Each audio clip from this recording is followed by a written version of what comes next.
আসসালামু আলাইকুম রহমতুল্লাহি ওবরাকাতুহু।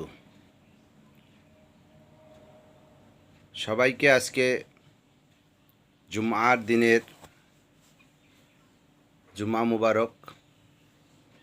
আল্লাহ তাআলা সকলকে সঠিক সময়ে যথাসময়ে মসজিদে উপস্থিত হয়ে ইমামের নিকটবর্তী হয়ে 2 রাকাত সালাত আদায় করার তৌফিক দান করুক। আজকে আমি যে বিষয়টা নিয়ে কথা বলবো, বাংলাদেশে এখন মহিলা নেতৃত্ব দীর্ঘদিন থেকে আমরা দেখতেছি, দীর্ঘদিন থেকে চলমান। এই সবল থেকে রক্ষা পাওয়ার কোনো ধরনের সুযোগ বিগত দিনেও ছিল না, কিছুদিন আগেও ছিল না। আলহামদুলিল্লাহ, আল্লাহ তাআলা একটা উজ্জ্বল সম্ভাবনাময় দিন বাংলাদেশে সামনে উপস্থিত করেছেন। রসুল সাল্লাল্লাহু আলাইহি সাল্লামের হাদিসের মধ্যে আসছে যে ওই জাতি কোনোদিন উন্নতি লাভ করতে পারবে না, সফলকাম হতে পারবে না, কামিয়াব হইতে পারবে না যে জাতি তাদের নেতৃত্বভার, রাষ্ট্রীয় নেতৃত্বভার হোক আর সামাজিক রাষ্ট্রীয় নেতৃত্বভার হোক আর আপনার সাংসারিক নেতৃত্বভার হোক, যে কোনো অবস্থান থেকে কোনো জাতি যদি তাদের দায়িত্ব কোনো নারী জাতির হাতে অর্পণ করে, তাহলে তারা কোনোদিন সফলকাম, কামিয়াব, উন্নতি লাভ করতে পারবে না। সহিহ হাদিস। এখন প্রশ্ন হলো যে নারী জাতির সৃষ্টি আল্লাহ তাআলা যে কারণে করেছেন সে কারণটা আমরা ভুলে গেছি। আমরা যারা বাবা আছি, আমরা যারা স্বামী আছি, আমরা যারা বড় ছেলে আছি, আমরা নারীদের যার যার অবস্থান থেকে নারীদের ভূমিকাকে আমরা ভুলে গেছি। ভুলে যাওয়ার কারণে আমরা নিজেরা যেমন দুনিয়া নিয়ে ব্যস্ত হয়ে গেছি, পাশাপাশি তাদেরকেও দুনিয়াতে ব্যস্ত করে দিছি। ফলশ্রুতি হিসাবে যেটা হচ্ছে যে আমরা আমাদের নিজস্ব কর্মকাণ্ডের ওপর এবং সাংসারিক জীবন এবং সামাজিক জীবন, কর্মজীবন সব কিছু থেকে আল্লাহর রহমত বরকত উঠে গেছে।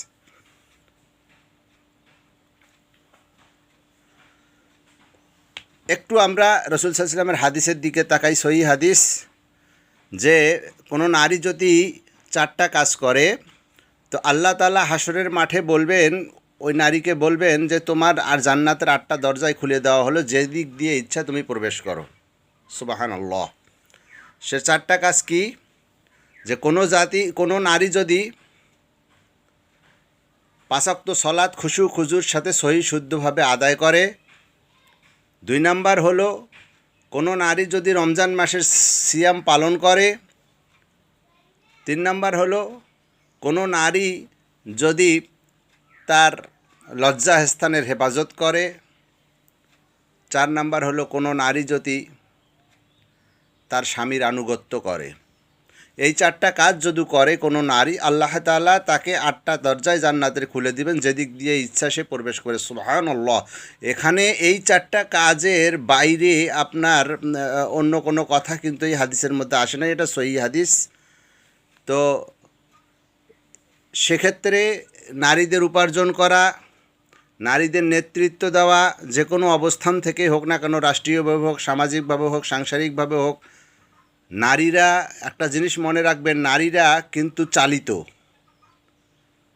তারা কিন্তু চালক নয়, তারা কিন্তু চালিত। তাদেরকে চালনা করতে হবে, তাদেরকে কন্ট্রোল করতে হবে, কিন্তু কন্ট্রোলিং ক্ষমতা তাদের হাতে দেওয়া যাবে না।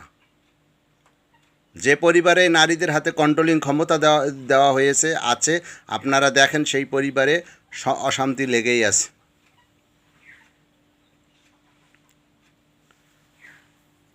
তো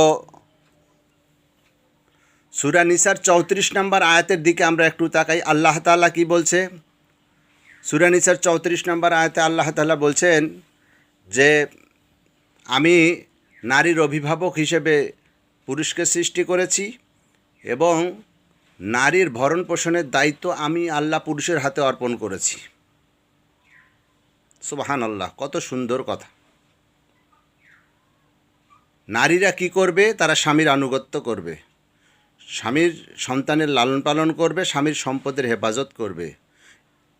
তো এর বাইরে যদি কোনো নারী এই সমস্ত বিধিবিধান মানতে অপারগতা প্রকাশ করে, সে নারীকে আল্লাহ তাআলা ওই আয়াতের মধ্যেই আবার বলছেন যে তোমরা তাদেরকে প্রথমে সদুপদেশ দাও, তারপরেও যদি তারা না শোনে তাহলে তাদের শয্যা ত্যাগ করো, তারপরেও যদি তারা না শোনে তাহলে তাদেরকে প্রহার করো।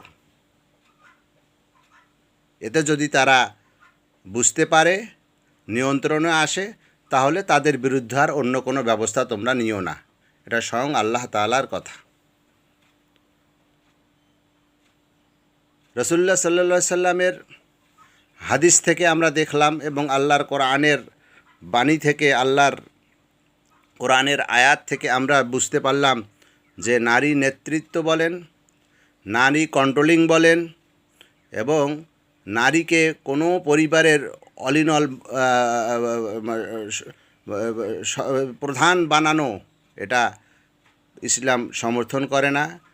তবে হ্যাঁ, নারীকে নারীর অবস্থান থেকে যে মৌলিক চাহিদাগুলা, তার সুযোগ সুবিধাগুলা, তার ভরণ পোষণ, তার শিক্ষা, চিকিৎসা, অন্ন, বস্ত্র, বাসস্থান, এগুলো অবশ্যই স্বামীকে বহন করতে হবে।